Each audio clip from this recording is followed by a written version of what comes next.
Meu nome é Raul Maldonê, sou presidente da Confra Business e hoje temos mais um episódio do podcast Confra Business. Quero agradecer aos nossos patrocinadores, ao Giovanni Madaloni, CEO da GM7, que estará comigo hoje nesse bate-papo com uma pessoa que eu admiro muito, Fred Rezec, diretor sênior de transportes do Mercado Livre.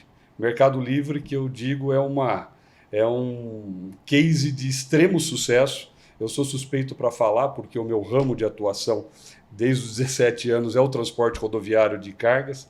Então eu admiro muito tudo que vem da logística. E eu já conheço o Mercado Livre há décadas, como comprador, como usuário do Mercado Livre, e vi essa transformação do Mercado Livre como um grande operador logístico.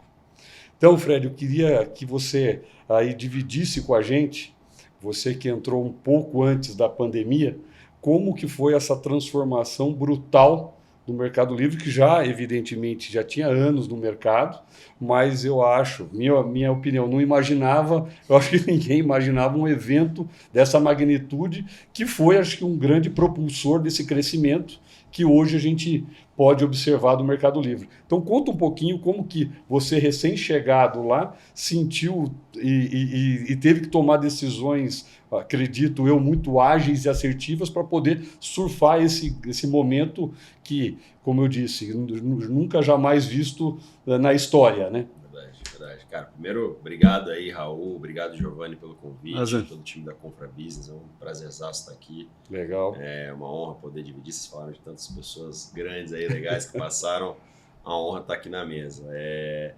Cara, acho que um pouco do que a gente veio conversando no bastidor, eu cheguei no Meli em 2019, em julho de 2019, praticamente aí 7 meses antes da pandemia estourar não só no mundo talvez um pouquinho antes, mas chegar muito forte no Brasil. E eu falo que foram 6 meses, talvez os mais valiosos ali dentro da carreira, porque aprendizado. Foi o tempo que eu tive para poder fundamentar o que eu precisaria nos próximos, 2 anos ali de período pandêmico dentro do nosso business. Eu acho que, fazendo uma retrospectiva, foi o período com certeza de maior crescimento do Mercado Livre num curto espaço de tempo. Eu acho que a preparação desse momento ela começou até antes, bastante antes da minha chegada.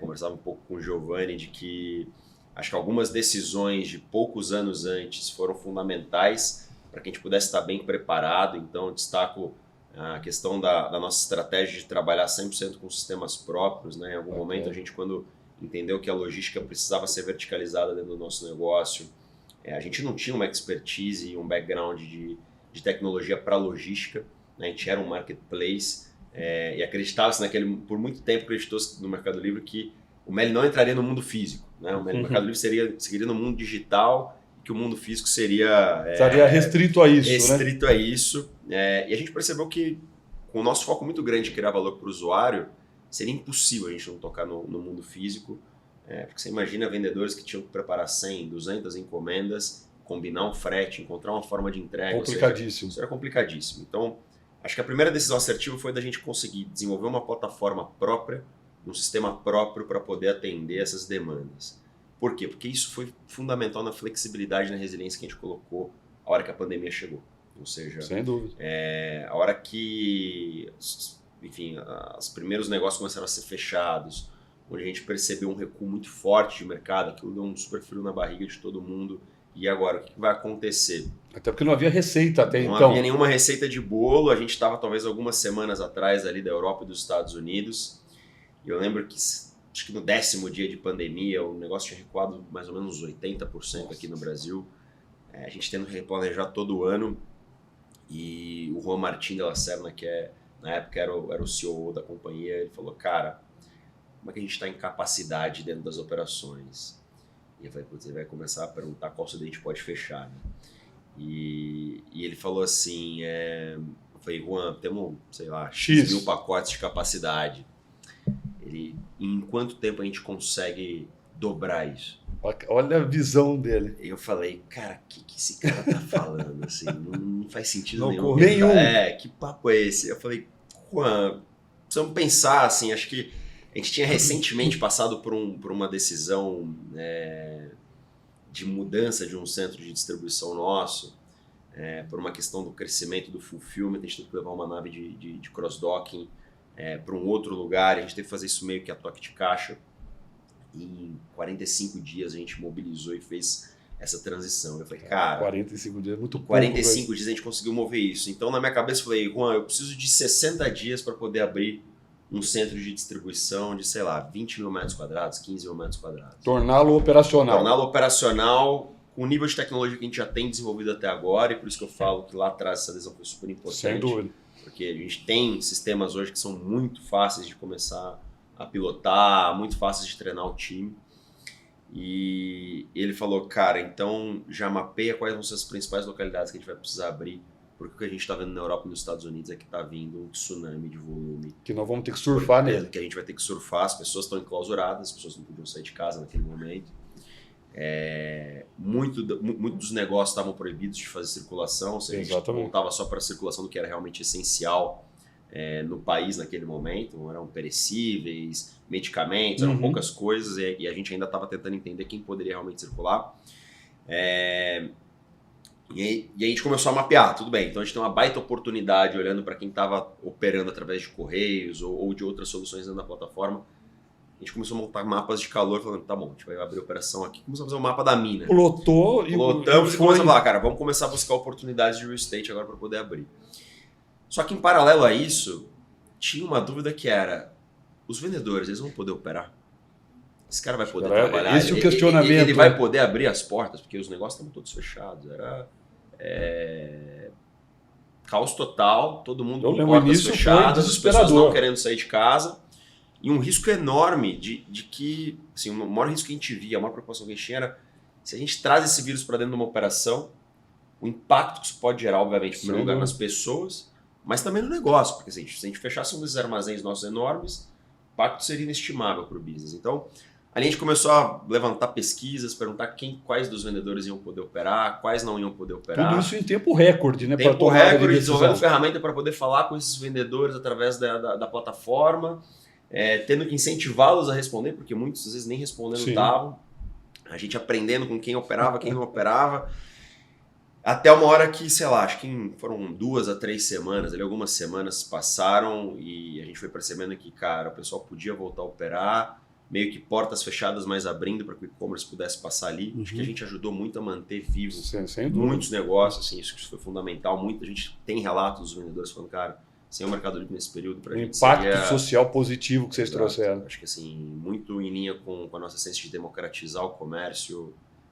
Acho que foi o período que a gente mais pôde botar a mão nisso. Assim, foi muito legal. Mas foi um desafio enorme. Assim, eu lembro de ter conversas com os operadores, os parceiros logísticos.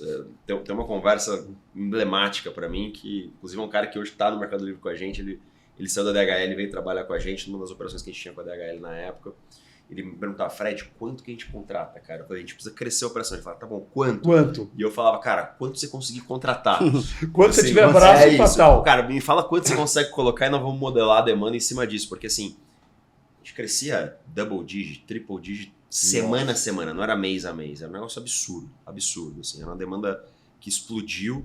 E a gente foi se adaptando. E isso acho que acelerou muito um plano que a gente tinha mapeado, não é que a gente não tinha isso mapeado, mas era um plano de 3 anos que virou um plano de 6 meses. Que foi acelerado de forma assustadora. Abruptamente, assim, foi surreal. Então, foi uma experiência única, cara. Assim, eu falo que quem passou por isso e quem viveu esse momento... saiu muito mais forte. Né? Saiu muito mais forte e teve uma oportunidade de aprendizado enorme. O Giovanni me perguntava, pô, você é novo e tal... Cara, tem muito de estar no lugar certo e na hora certa. Na hora certa, exatamente. Vários negócios sofreram muito. Acho que a gente, dentro desse contexto caótico e duro que foi para todo mundo, pessoalmente, a nível de saúde,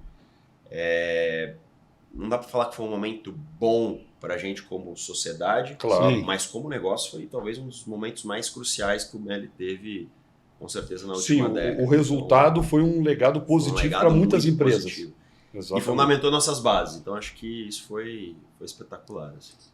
O Fred, você está falando agora, assim, está no lugar certo, no momento certo. A gente estava falando um pouquinho de sorte, conhecimento, transpiração.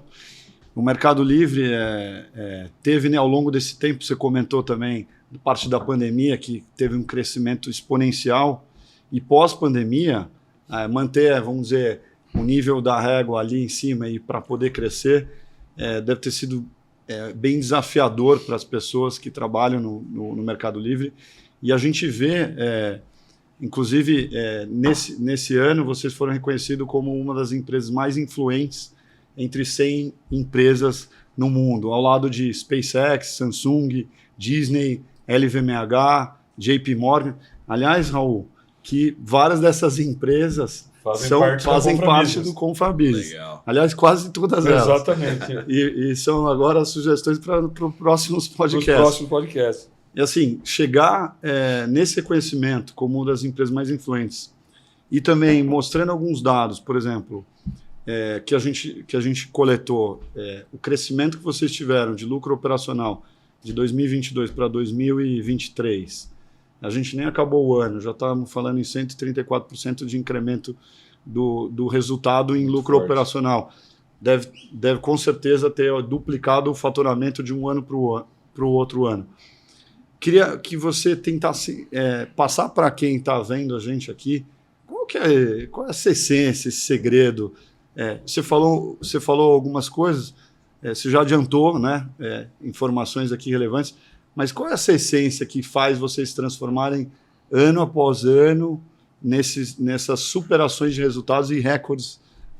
Conta pra gente, Fred. Legal, Giovanni. Cara, acho que o principal, que eu mais atribuo, assim, é óbvio que a gente tem uma cultura organizacional que ela é muito forte. E até fazendo um paralelo, quando eu saí da experiência anterior, eu trabalhava numa companhia de cultura muito forte. Quando eu saí, eu falei, cara, eu não quero ir para uma companhia que a cultura seja algo de parede e, cara, que realmente seja algo vivido. Que exista, seja vivida. Exato. Né? E eu vim para o Mercado Livre numa cultura muito diferente, mas muito forte também. Eu acho que dos princípios culturais, o que mais ajuda a gente a estar nesse lugar que você comentou é o foco incessante de criar valor para o usuário. Ou seja, o beta contínuo. Junto com o beta contínuo, que é a capacidade de a gente se adaptar a essas demandas. Exatamente. Então, é absurdo o mindset que existe dentro da companhia para a gente poder, cara, criar e melhorar soluções, cara, que trazem valor para quem está transacionando na plataforma. Seja um vendedor, seja um comprador, seja a transação do motorista que transaciona, cara, através das entregas com a gente, os operadores que estão com a gente. Todos envolvidos aí. Todos envolvidos, assim, o conceito de usuário indo bastante além, mas quando a gente foca muito em vendedor e comprador, tudo que a gente está fazendo é pensando nesses caras, assim, E eu acho que isso é o que diferencia, talvez, o mindset do Meli do mercado tradicional logístico, cara, de anos atrás, de décadas atrás, assim, que era muito visto como uma linha de custo. E acho que a gente entendeu, na nossa essência, que a logística ela não nasceu para viabilizar um negócio, cara, mas ela nasceu para poder conectar vendedores e compradores da maneira mais rápida, com a melhor experiência possível. E isso faz muita diferença, porque a hora que a gente senta na mesa para ter as discussões duras, difíceis, de tomada de decisão, cara, isso está muito presente. Então, beleza, cara, você está trazendo uma proposta de eventualmente transformar a eficiência de algum processo. Beleza, mas cara, isso impacta a experiência de quem vai comprar, de quem vai vender. Isso torna pior a vida desse cara, por mais que possa trazer eventualmente um lucro de curto prazo para a companhia. Então, acho que esse mindset é o grande diferencial na essência, assim. E quando a gente pensa em como isso se desdobra em dinâmicas de trabalho, tem muito a ver de como a gente cascateia os targets, de como a gente consegue rever as metas do time, né? De como que a gente consegue conectar esse propósito, cara, do rep que está lá operando, botando a mão no pacote na operação, o motorista que está entregando, até o CEO da companhia. Acho que uma coisa que é emblemática no como a logística tem conseguido fazer essa diferença no mundo físico e transformar a experiência de quem está com a gente, é que o nosso CEO é um cara que veio essencialmente aí de logística nos últimos anos com o Mercado Livre, que é o Ariel. Então, o Ariel ele entra como um cara que veio da BCG numa consultoria estratégica, senta numa cadeira de estratégia, mas nos últimos, 5 anos estava trabalhando dentro de mercado em envios, que é o nosso braço de logística. Viveu a criação e desenvolvimento do nosso braço e hoje senta numa cadeira de estratégia. Então, eu sinceramente fiquei muito emocionado quando isso aconteceu no Mercado Livre. E, putz, ele sentou simplesmente na cadeira que era do Stélio, que é uma mega figura dentro da companhia. Então, Para mim isso foi uma chancela de que a logística mudou o lugar que ela estava. Assim. A logística tem um papel muito estratégico de mover o negócio e é uma alavanca de conversão, de crescimento, de vendas, tão poderosa, às vezes mais poderosa que uma iniciativa comercial. Então acho que ter tido esse entendimento, não só na logística, estou trazendo para a logística que é um pouco da minha realidade, mas também de outras iniciativas como o mercado pago, como o mercado créditos, como toda a parte de advertising que a gente tem dentro da plataforma. Isso transformou a nossa companhia num ecossistema que não depende de uma única coisa. Então, vindo para a parte dos lucros operacionais, o crescimento da organização, quando a gente olha os resultados do Q2 que foram super sólidos, a gente bateu mais de 500 milhões de EBIT, cara, no último quarto. É muito expressivo isso. É muito expressivo, é um crescimento de mais de 30%, como o Gil comentou, e assim, não está apalancado em uma categoria, não está apalancado em uma vertical, não está apalancado em um país. São todos os países com a taxa de crescimento parecida, com verticais diferentes, entregando rentabilidades diferentes, algumas, óbvio, com um nível de investimento maior do que outras, que estão num nível mais maduro de negócio, mas eu acho que o ecossistema, no final do dia, é o que sustenta esse crescimento consistente que a gente vem tendo quarter atrás de quarter, ano atrás de ano. A gente gosta de olhar muito no horizonte anual, não só no horizonte trimestral, mas a tendência realmente é positiva para 2023. E aí acho que outro aspecto cultural que a gente traz até como um princípio de liderança dentro da companhia é manter a barra alta o tempo todo. Assim, a gente para, a gente constrói, conquista, celebra, que é importante, a gente fala muito de dar o máximo e se divertir dentro da companhia. Mas acho que no dia seguinte a gente está pensando, cara, o que a gente precisa fazer de novo para seguir evoluindo na companhia. Construir um círculo virtuoso aí, né? O Fred, só me permite fazer uma colocação. Você falou de mindset, a cultura, e acho que essa geração que as pessoas absorvem o propósito que vocês querem passar, acho que da escala de cima para baixo, de baixo para cima. Mas eu queria entender assim, uma velocidade de crescimento tão alta, e acho que os empresários, eles às vezes ficam sem tempo, ou a equipe sem tempo. Como é que vocês arrumam tempo para planejar isso? Sim. Cara, ontem eu estava num evento com o Fernando Yunis, que é o nosso CEO aqui no Brasil, e ele estava descrevendo o ele deu uma descrição que eu gostei muito, assim, que é muito interessante. Assim, o Mercado Livre, ele é um polvo cheio de tentáculos, que cada tentáculo tem um cérebro, e quando você entra, esses cérebros estão pensando, desenvolvendo coisas novas. É onipresente, né? Então, assim, acho que tem um lance de ter uma cabeça central muito forte, que eu acho que ajuda a gente a ter guides estratégicos de qual é o nosso plano de maneira muito clara. E isso é feito a longo prazo, e óbvio que existem mesas e pessoas, cara, dedicadas para poder fazer isso dentro da organização. Mas não é algo engessado ou congelado, ou seja, esses tentáculos eles vão, cara, em grupos multidisciplinares, em cada ponta, estruturados, trazendo novas ideias, pensando em novas soluções e retroalimentando essa cabeça central para que ela possa ir adaptando aquele plano estratégico. Acho que a gente tem uma capacidade de conseguir olhar o que o mercado está fazendo, apesar de sermos líderes na América Latina, mas de não conseguir, de estar numa postura de humildade, de não perder o horizonte de o que o mercado está fazendo e se adaptar muito rápido a isso. E às vezes pegar as ideias que eventualmente estão surgindo no mercado que a gente não tinha pensado, trazer para dentro de casa uma velocidade muito rápida com o que a gente tem de core em tecnologia e talvez melhorar essa ideia ainda mais. E eu acho que é impressionante a velocidade com que esses times conseguem ir traduzindo essas pequenas transformações em grandes transformações. Então é meio que uma bagunça organizada, sabe? Assim, não tem aquela... Que todos se entendem e remam para o mesmo... mesma direção. E não tem aquele medo de, eu tenho que controlar tudo que está acontecendo. Sim. Tá tudo bem. Exato. Tá tudo bem ter, cara, coisas se desenvolvendo em paralelo. Acho que o importante é que a gente tem instâncias de priorização que acontecem e essas ideias surgem e chegam à mesa de maneira talvez até um pouco mais maduras para que a tomada de decisão seja feita.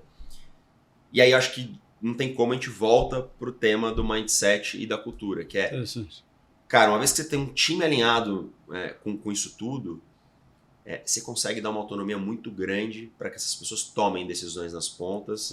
E acho que a gente tem uma qualidade de time muito grande para que essa confiança exista, essas pessoas façam acontecer. Então, sei lá, a gente estava conversando recentemente Do nada surgiu criptomoeda dentro da companhia. Cara, de onde que isso veio? Onde que isso surgiu? Cara, do nada, assim, não estava muito no radar. Beleza, vamos operar, já estamos operando, tá fazendo. Vamos entender.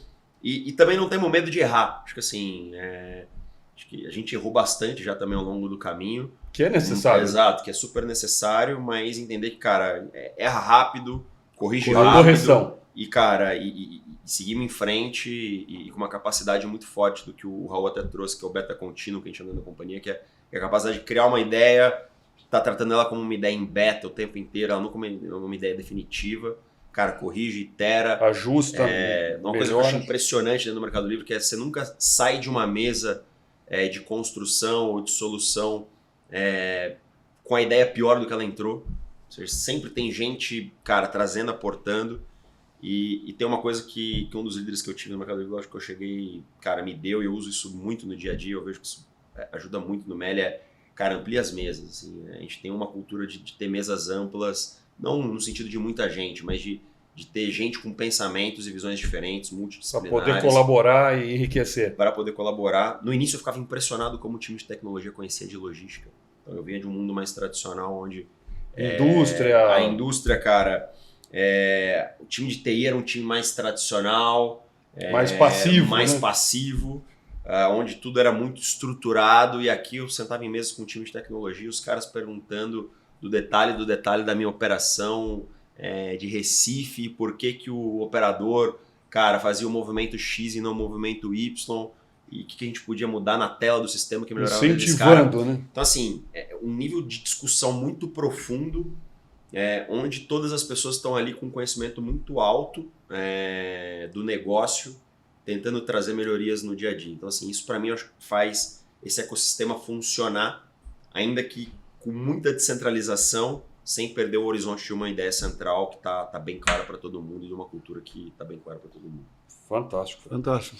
Falando de desafio, já falamos tantos desafios e a gente sabe que tem um que está em curso, mas eu sei que o Meli, Mercado Livre, tem várias ações nesse sentido. ESG.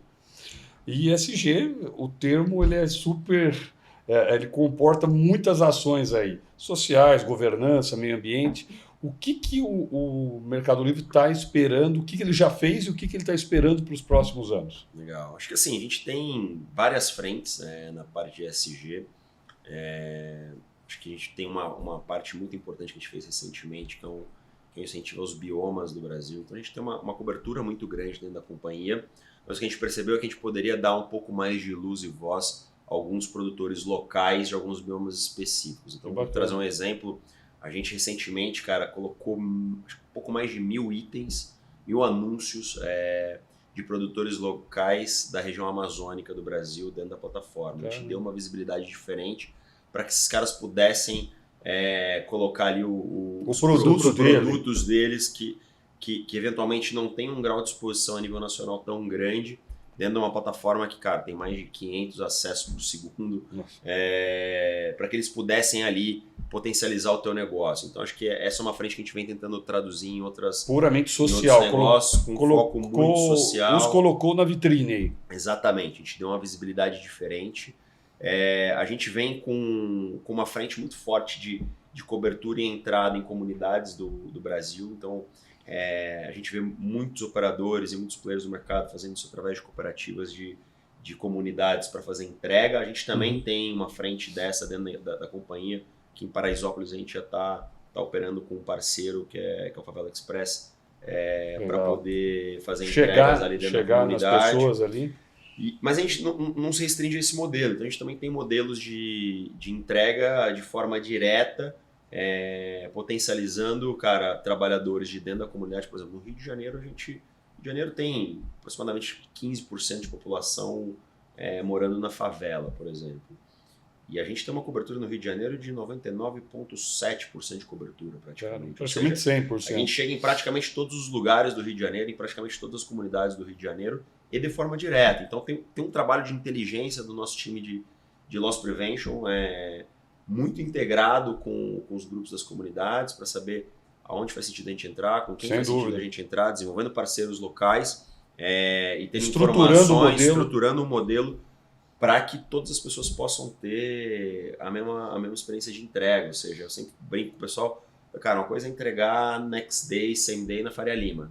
Outra coisa é entregar next day, same day, cara, na favela de Muda Salvador. um pouquinho, né? Cara, é outra história, é outro mundo. jogo. É Mas outro. a gente tem que, cara, poder fazer isso e tá totalmente conectado com o nosso propósito, que é democratizar o comércio. Ou seja, a gente quer dar a mesma experiência ou experiências, cara, parecidas para todo o negócio. Então, acho que aqui também tem uma frente importante de ESG, que a gente trazendo a comunidade para perto.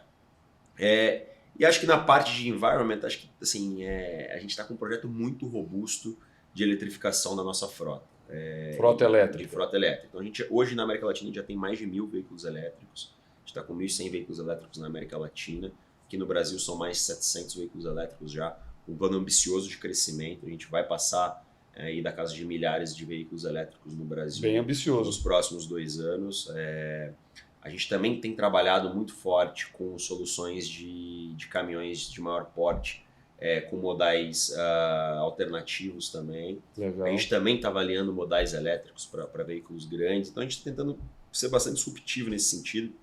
Tem desafios grandes com relação à infraestrutura no país, Sem a gente dúvida. sabe. Então, principalmente Pontos de recarga. pontos de recarga, a parte de manutenção, que é algo novo para o mercado de forma geral. Que ainda é complexa. É isso, que é complexo, mas a gente entende que a gente tem uma fortaleza de matriz energética parruda no Brasil também para poder ajudar a gente nisso. Para suportar isso. É isso. A gente entende que a gente vai ter que capitanear esse negócio, assim, a gente vai ter que liderar esse movimento, até pelo. movimento. Vocês, eu acredito hoje que vão ser a empresa com maior frota elétrica, se já não são, né? A gente provavelmente já é a empresa com a maior frota elétrica no Brasil hoje, na América Latina. Já tem essa liderança. A gente, só para vocês terem ideia, ano passado a gente fez um pouco mais de 4 milhões de entregas com carros elétricos, com frotas elétricas, que, cara, foram crescendo ao longo do ano. Ou seja, o carryover que a gente traz para esse ano é muito maior que esses 4 milhões, por Sem exemplo. dúvida. Então, ainda com a taxa de crescimento grande. Então, a gente acredita muito nisso. A gente acredita que trazer esses modais alternativos é algo que vai fazer muita diferença no longo prazo. A gente vê esse mercado amadurecendo fora do Brasil, mas confesso que o nível de escala que a gente está querendo colocar, ele é desafiador, inclusive, para os patamares de fora do país. Então, Legal. a gente está bem ambicioso, frio na barriga grande, porque não é fácil. Baita desafio, um mas desafio é isso aí. grande. Mas a gente está em busca aí de parceiros e estrutura para poder fazer esse negócio acontecer. A gente acredita muito. Legal. E drones faz parte dessa. A gente estuda bastante. O drone é um que a gente estuda bastante As tempo. pessoas sonham com essa questão do drone fazendo entrega, né? Cara, é uma realidade, assim, a solução. Eu acho que o grande X da questão é onde a gente coloca isso, né? Assim, que dor o drone atende, né? Assim, que solução. E aí, a que modelo ele se aplica? Para não ficar meio só no speech, né, cara? Mas que dor do usuário o drone atende, sabe? Então, é para entrega de mobilidade urbana? É para entrega de mobilidade remota? Será que é para atender talvez uma ilha que eu tenho uma restrição de balsa? Então, acho que tem ainda um entendimento de onde isso vai funcionar bem para que o modelo funcione e não esteja ali simplesmente por uma questão de marketing, mas que esteja ali realmente para resolver uma demanda implementado uma dor do nosso metodologia. Usuário. Legal. Ô Fred, você falou agora de dores, né? E a questão de conectar, vamos dizer, o usuário que quer comprar um produto e o vendedor do produto e conectar eles. Até o logo de vocês dá a mão um para o outro. É assim, a gente vive um momento de transformação digital impressionante, né? Isso impacta como a gente vive, como a gente reage a isso. E é claro, o usuário ele quer ter uma melhor experiência, né? Você está ali pensando em trazer uma experiência que possa trazer para ele uma solução. Olhando para essa transformação digital, a gente tem várias tecnologias acontecendo. Blockchain, IoT, inteligências artificiais. Você conta para a gente um pouquinho do que vocês estão fazendo e o que essas ideias e projetos vão ajudar a transformar essa experiência melhor ainda para o usuário. Legal. Cara, tá em quase tudo, na verdade. Assim, tá com um pezinho em quase tudo. Tem um pezinho em quase tudo. E acho que essa é a grande fortaleza, inclusive, do Mercado Livre, assim, esse nosso braço de tecnologia. Acho que de blockchain, o exemplo mais clássico são as Melicoins, né, que é a nossa criptomoeda. Não sei se pode falar criptomoeda, mas é uma espécie de criptomoeda. Uma moeda digital. Isso é uma moeda digital que a gente criou dentro da plataforma. Então, na compra de alguns itens você consegue ter cashback em várias dessas compras em formato de Melicoins, que você pode reinvestir dentro da plataforma, que você pode reinvestir dentro de Mercado Pago, como uma alavanca de investimento financeiro tua mesmo. Legal. Você pode ter acesso às Melicoins comprando de maneira direta no Mercado Pago também. Então, tudo isso está alavancado em cima de blockchain, basicamente. Cara, a gente tem uma parceria com um fornecedor muito confiável, muito forte de blockchain. Acho que na parte de AI, que está super na moda, acho que é algo que a gente já faz há algum tempo. Eu sempre falo, quando você pega um anúncio, estou vendo aqui a landing page do Meli aqui na frente, mas quando você pega um anúncio dentro do Mercado Livre, você está vendo ali, cara, qual é o produto, a descrição daquele produto, as dimensões daquele produto, o quanto ele custa, o quanto o frete custa, qual é o prazo de entrega na região que você tá, porque o prazo de entrega para você aqui em Campinas é um. Para mim em São Paulo é outro, para o cara que está na Bahia é outro. Perfeito. E etc. Cara, tudo isso tem inteligência artificial por trás. No final do dia é uma série de algoritmos entendendo qual é o caminho que aquele pacote tem que percorrer para conectar aquele anúncio daquele vendedor para aquele comprador, qual é a margem que aquele negócio tem que entregar para o business e, cara, quanto a gente vai ter que cobrar para que esse negócio aconteça naquele prazo planejado que a gente tem para entregar. Então, assim, um simples anúncio na página do Mercado Livre, cara, é uma chuva de inteligência artificial que considera restrições de capacidade, que variam dia a dia, restrições de acesso, por exemplo, se a gente tiver exemplo, a gente está hoje, especificamente hoje, estamos com um problema de chuvas no sul do país. Mais um ciclone extratropical, uma super coisa que está acontecendo esse ano com força. Cara, já vai considerar isso, já está alimentado. Então, é muito vivo. Muito dinâmico, é muito vivo e muito dinâmico. Então, sem inteligência artificial é impossível a gente poder fazer isso. E no dia a dia, a gente vai tentando trazer isso para soluções. Então, acho que um exemplo super clássico é a gente poder fazer modelos preditivos de demanda. Então, imagina como é que é desenhar forecast de Black Friday.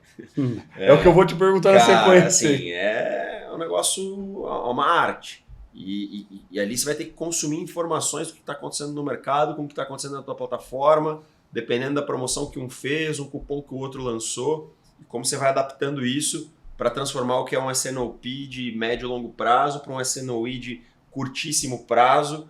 E isso vai disparar decisões de, cara, eu preciso contratar mais diaristas para minha operação hoje porque o volume vai explodir, ou preciso acionar a minha solução de crowdsourcing para poder captar mais motoristas aqui e resolver esses problemas de demanda. Então, eu diria que parte de AI está em praticamente tudo aí que a gente está fazendo.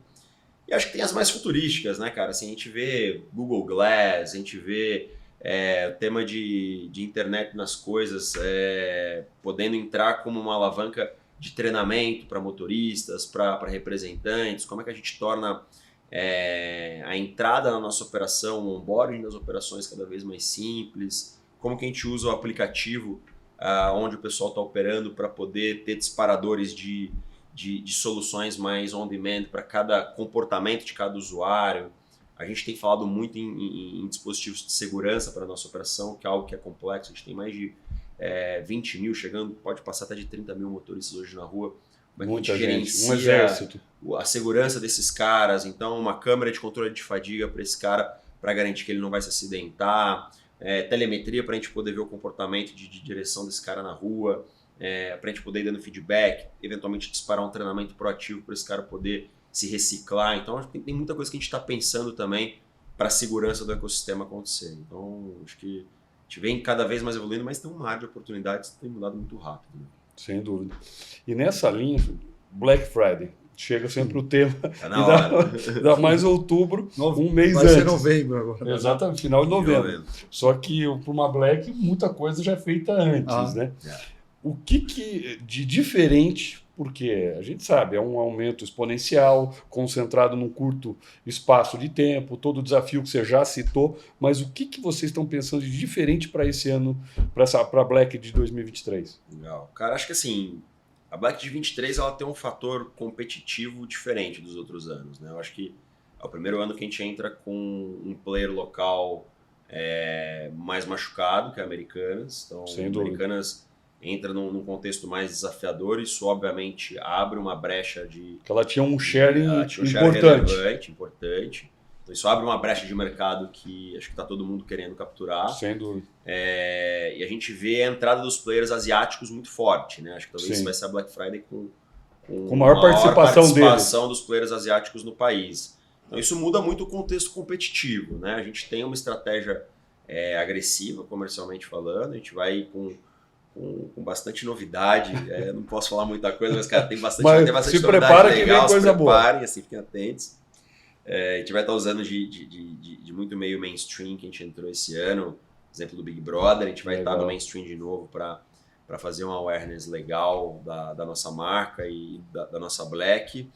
E operacionalmente falando, eu acho que é um contexto muito desafiador pelos mesmos motivos, ou seja, tem uma competição muito grande, a gente estava até falando aqui na paralela, por um modal super escasso no Brasil, que é o motorista, né? Ou seja, demasiadamente escasso. Tá todo mundo atrás do mesmo cara, esse cara tá valendo ouro hoje no mercado.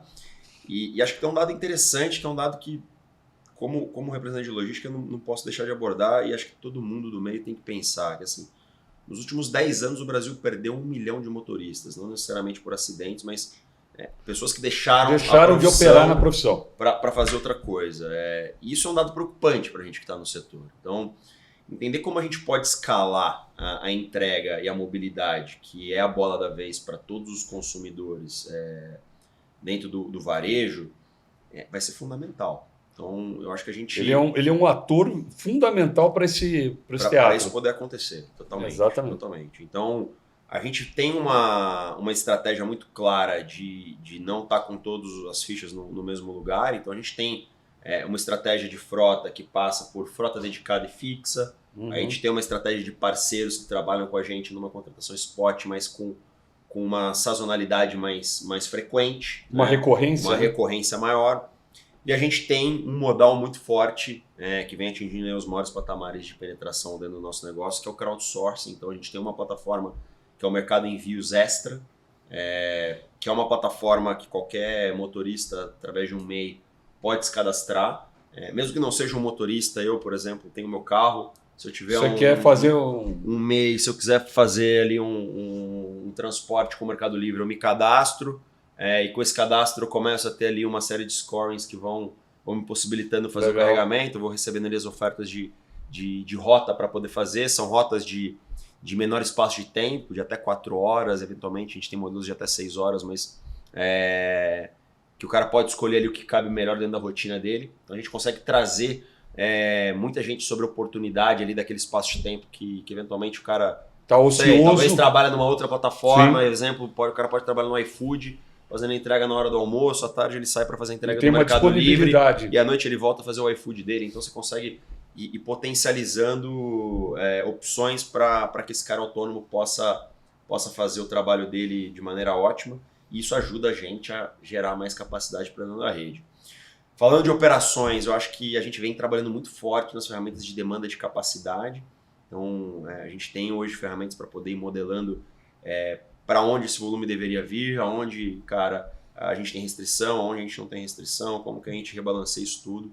Então, isso vai ser fundamental para que a gente possa jogar essa Black atendendo aí o volume que vai ser superar o desafio da forte.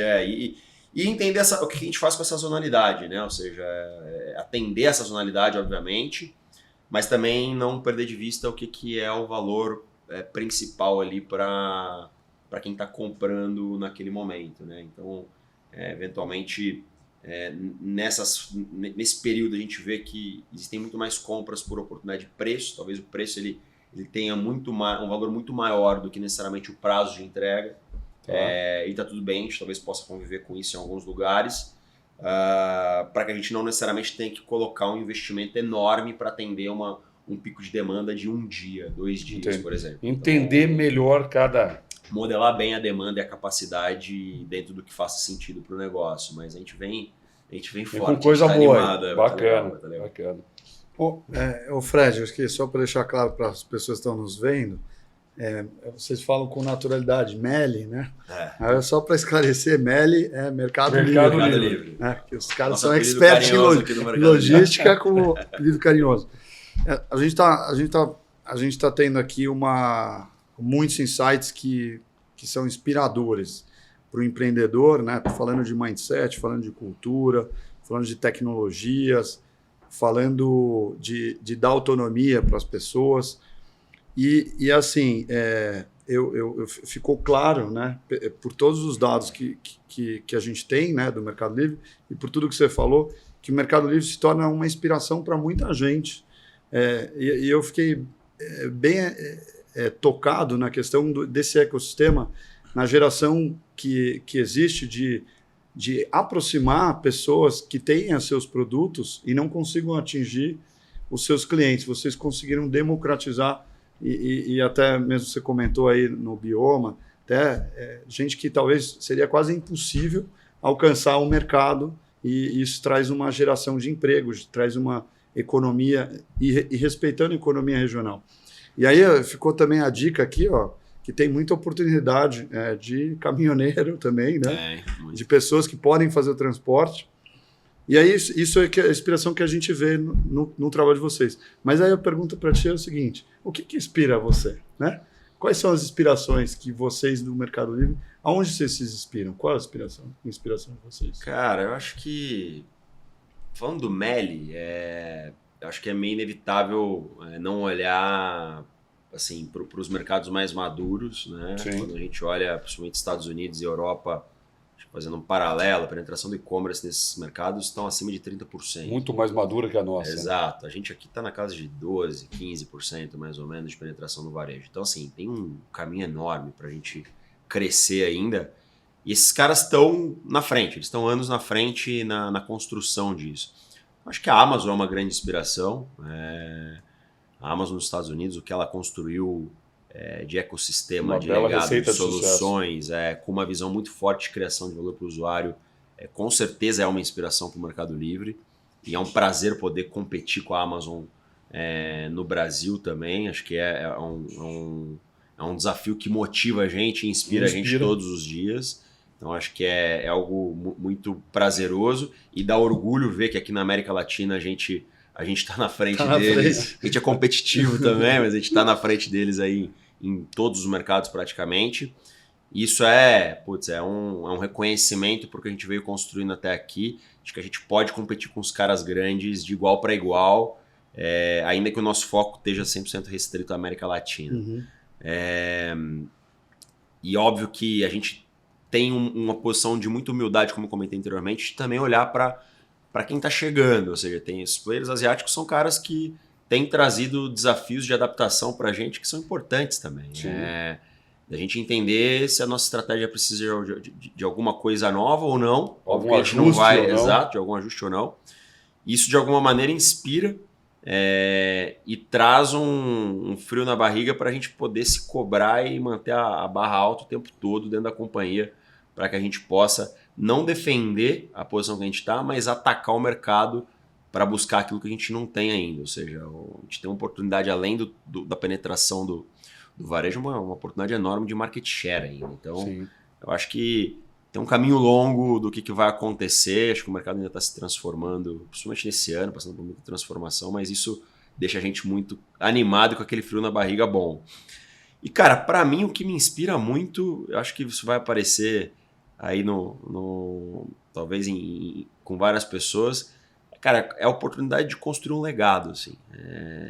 Tô há 4 anos na companhia e o que a gente já fez até aqui é absurdo. Assim, Isso que eu queria emendar já a minha pergunta. E o legado do Fred e do Mercado Livre? O que você vê? Legal. O que vocês buscam? Legal. Assim, aí dou minha visão e tento conectar com a do Meli, do que eu acho que é a do Meli, pelo menos, mas essa oportunidade de construir algo que vai ficar para as próximas gerações, a nível de conexão, a nível de oportunidade, de fato democratizar. Assim, eu falo para o pessoal, eu tenho um ritual meu que, pelo menos uma vez eu tento minimamente por semestre, eu tenho me cobrado para fazer com mais frequência, ir visitar alguns vendedores do Mercado Livre e visitar algumas das nossas agências, que não deixam de ser, cara, comércios que prestam ali um pouco de serviço para a gente chama de agências do Mercado Livre. E para mim, quando eu faço isso, é quando eu tenho a oportunidade de tocar Eu falo que é a oportunidade de botar a mão no que é democratizar o comércio. Então, quando você senta com um cara que fala que, cara, ele passou pela pandemia com a receita que o Mercado Livre gerou extra para ele, que ele não esperava aquilo, e se não fosse aquilo, ele provavelmente teria fechado o negócio dele. É muito gratificante. Cara, o nível de gratificação que você traz de estar podendo Gigantesco. contribuir é absurdo. Assim, ali você vê que você realmente está conseguindo criar valor para alguém. Eu acho que eu, como pessoa, assim, poder deixar um legado de contribuição com o próximo e de poder transformar a vida de alguém de maneira direta é o que mais me motiva. É o que faz eu acordar todo dia e trabalhar 12, 13, 14, 15 horas por dia, que a gente, cara, rala pra caramba, mas chegar em casa e botar a cabeça no travesseiro sabendo que a gente tá podendo impactar a vida de muita gente. E eu acho que tem uma outra coisa que é como que a gente também transforma isso na construção de talentos dentro de casa, ou seja, você poder pegar a carreira de alguém que começou contigo e ver essa pessoa crescendo dentro da organização, cara, se desafiando, se desenvolvendo, isso também para mim é gratificante demais. Então, para mim, os motivos de eu estar aqui hoje se baseiam muito nisso. E eu acho que do Mercado Livre não é muito diferente, ou seja, tá lá, cara, qual é a missão? Democratizar o comércio e os meios de pagamento. E não é, de novo, aquilo que eu falei lá no início, não é algo de parede, cara. É algo que você vê na essência de todo mundo dentro da organização. Você senta para falar com o Marcos Galperin, o cara tá há 24 anos trabalhando nisso, lá em 99 criando a companhia. O cara fala com o mesmo entusiasmo. Num vídeo que você vê dele de 99, de 2000, de cara, assim... É um entusiasta. Exato. Eu quero mais, eu quero seguir impactando mais gente e eu quero seguir criando mais soluções para as pessoas, sabe? E quando a pessoa pergunta, mas onde você vai parar? Eu falo, não sei.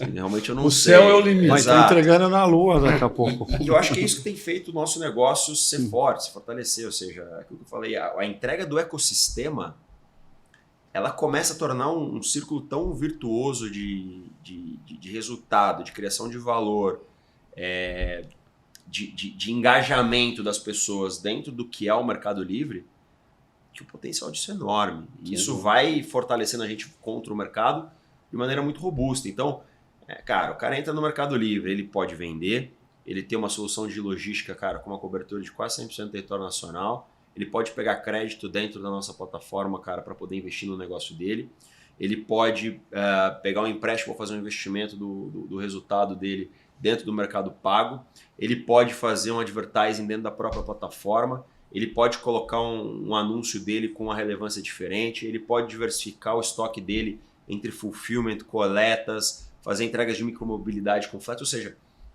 é muita coisa que vai sendo criada sem perder foco. Eu acho que isso também é um negócio que o grande trabalho que a gente tem no Meli hoje, talvez a grande dificuldade que a gente tem no Meli hoje é saber para que dizer não, porque tem tanta oportunidade que acho que saber para que falar não desvirtuar do propósito. É muito difícil. Uhum. Num contexto de capacidades finitas de execução também, ou seja, a gente tem 16 mil desenvolvedores, é desenvolvedor pra caramba, mas ainda assim é uma capacidade finita, então tem tanta ideia nesses tentáculos que eu comentei no longo da conversa, que surgem acontecendo, que a gente tem que colocar isso numa mesa e saber o que a gente vai querer priorizar e fazer, mas o potencial, assim, é muito gostoso estar aqui, olhar para trás e falar, cara, que incrível que a gente já fez. O Steve Jobs fala isso, né, cara? Que os pontos conectam olhando para trás, não para frente. Mas quando você para e olha para frente, tem tanto desafio, cara, que você fala, pô, você tem que trabalhar com coisa melhor pela frente aqui, cara. Sim. Tem coisa melhor e isso é o que te motiva a ficar e querer seguir trabalhando e construindo isso. Porque o sentimento de orgulho em 4 anos já é tão grande, cara, eu falo de mim, que, putz, esse negócio potencializado a mais 10, 15, 20 anos é absurdo. Então, acho que é isso que engaja muito todo mundo dentro da companhia, dentro de uma cultura que te dá condições de poder fazer isso, com autonomia. É uma cultura que é muito colaborativa e de time para dentro, mas muito competitiva para fora, e que faz a gente poder topar, passar por desafios e trabalhar bastante, que talvez em outros lugares a gente não toparia. Fazer valer a pena, né? Fazer vale muito a pena. Fantástico, Fred. Parabéns, acho que você deu uma aula aqui. Pena que a gente tem que encerrar, porque senão tinha mais papo para muito tempo. Eu acho que você conseguiu trazer de forma bastante sintética o propósito, onde o Mercado Livre quer chegar, o que vocês fizeram, que é de extremo sucesso para onde vocês vão. Então, acho que quem nos ouve teve uma aula hoje de logística e de business, de negócio, de estratégia. Então, foi fantástico, te agradeço mais uma vez. Eu sei que o teu tempo já é complexo, ainda mais véspera de uma Black Friday, é mais complexo ainda. Legal. Quero agradecer ao Giovanni, pela GM7 aí nos apoiar. Quero agradecer a Dali Marketing pela produção desse podcast. Dizer que vem muita coisa boa pela frente. A gente vai ter um painel promovido pela PwC agora no mês de novembro, sobre transição energética. E no final também de novembro, sobre saúde suplementar, promovido pelo Hospital Veracruz. Então fiquem atentos à nossa agenda que vem coisa boa. E muito obrigado. Obrigado, Raul. Obrigado, Giovanni. Cara, prazer estar aqui, poder dividir um pouquinho dessa trajetória e um prazer fazer parte aí da Confra, cara. Então, obrigado mais uma vez e vamos em frente. Que bacana. Muito obrigado, velho.